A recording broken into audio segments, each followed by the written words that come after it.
మనకి ఎన్ని శక్తి పీఠాలు ఉన్నాయి, అవి ఏమిటి? మొత్తం మనకి 18 ప్రధానమైన శక్తి పీఠాలు ఉన్నాయి. వీటిని అష్టాదశ శక్తి పీఠాలు అంటారు. హిందువులు అమ్మవారిని ఆరాధించే దేవాలయాల్లో పురాణ గాథలు, ఆచారాల పరంగా ముఖ్యమైన కొన్ని స్థలాలను శక్తి పీఠాలు అంటారు. మొదటి శక్తి పీఠం శాంకారి, శ్రీలంకలో ఉంది. రెండవది కామాక్షి, కాంచీపురంలో ఉంది. మూడవ శక్తి పీఠం శృంఖల, పశ్చిమ బెంగాల్లో ఉంది. నాలుగవది చాముండి, మైసూర్లో ఉంది.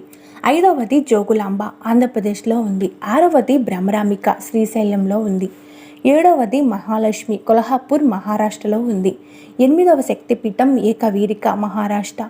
తొమ్మిదవ శక్తిపీఠం మహంకాళి, ఉజ్జయిని. 10వ శక్తిపీఠం పురాహితిక, పిఠాపురం.